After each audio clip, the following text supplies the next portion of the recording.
2024 के लोकसभा चुनाव को लेकर सरगर्मी तेज हो गई है। लिहाजा उत्तर प्रदेश में सभी 80 लोकसभा सीटों को लेकर भी संभावित प्रत्याशियों की चर्चा जोरों पर है। हालांकि अभी तक आधिकारिक तौर पर प्रत्याशियों के नाम का ऐलान नहीं हुआ, लेकिन आज हम आपको इस रिपोर्ट में कुछ ऐसे नाम बताएंगे जिनके चुनाव लड़ने की चर्चा तेज है। आपको बताएंगे यूपी की आरक्षित लोकसभा सीट हाथरस पर किन पार्टियों से कौन संभावित प्रत्याशी इस बार चुनावी दौड़ में आगे चल रहा है। लेकिन उससे पहले आपको हाथरस लोकसभा सीट का राजनीतिक समीकरण समझना होगा। बता दें कि उत्तर प्रदेश के सबसे पुराने शहरों में से हाथरस राजनीतिक दृष्टिकोण से महत्वपूर्ण सीट है। काका हाथरसी के इस जिले में 1991 के बाद से ही भारतीय जनता पार्टी का दबदबा चला रहा है। बीजेपी के राजवीर सिंह दिलेर वर्तमान में इस लोकसभा सीट के सांसद है। उन्होंने 2019 आम चुनाव में सपा के रामजी लाल सुमन को 2 लाख से ज्यादा वोटों से हराया था। ये सीट अनुसूचित जाति के लिए आरक्षित भी है। हाथरस का इतिहास महाभारत और हिंदू धर्म कथाओं से जुड़ा हुआ है। ये एक ऐसा स्थान है जहां पर जाट, कुषाण, गुप्ता और मराठा सबका शासन रहा।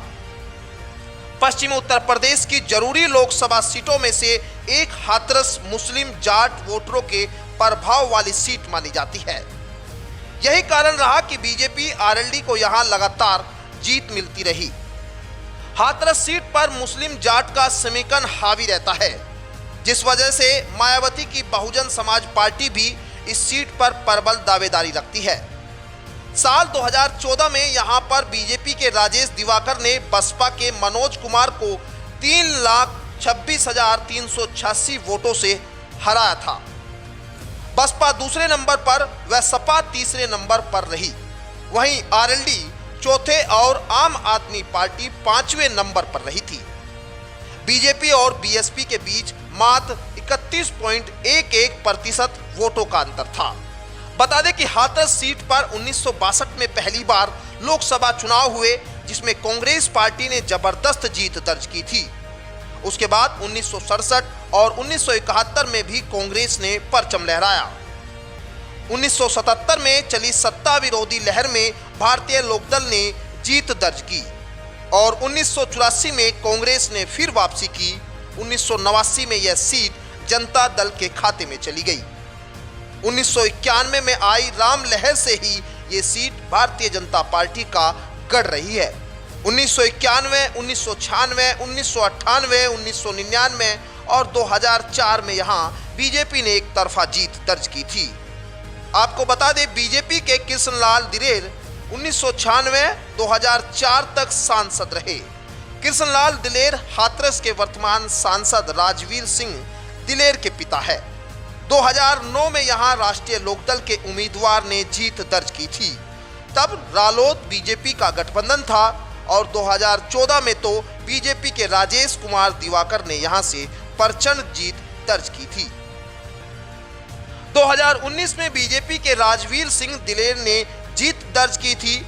बता दें कि हाथरस लोकसभा सीट के अंतर्गत 5 विधानसभा सीटें आती है, जिसमें छर्रा, इगलास, हाथरस, सादाबाद और सिकंदराबाद विधानसभा सीट शामिल है।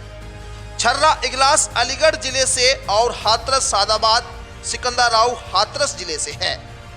ये तो हुई हाथरस लोकसभा सीट के राजनीतिक इतिहास की बात। अब एक नजर हाथरस सीट से संभावित प्रत्याशियों के नाम पर डालते हैं।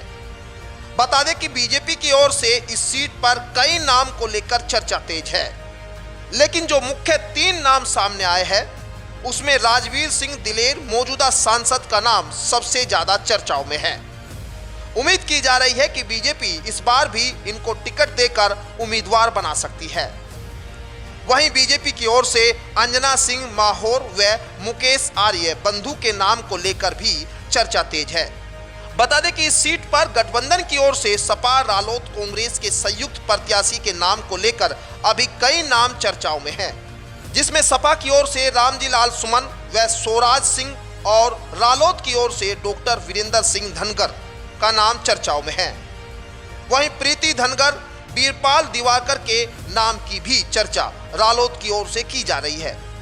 बसपा के संभावित प्रत्याशियों के नाम की अगर चर्चा करें तो यहां से मनोज सोनी के नाम को लेकर चर्चा तेज है। बता दें कि ये चर्चा संभावित प्रत्याशियों के नाम को लेकर हो रही है। ऐसे में माना यह भी जा रहा है कि इन्हीं नामों में से किसी एक नाम पर राजनीतिक पार्टियां मोहर लगाने जा रही है। हालांकि ये देखना दिलचस्प होगा कि आखिर कौन प्रत्याशी अपनी दावेदारी ज्यादा मजबूती के साथ हाईकमान के सामने पेश कर पाता है। Bureau report, news 18।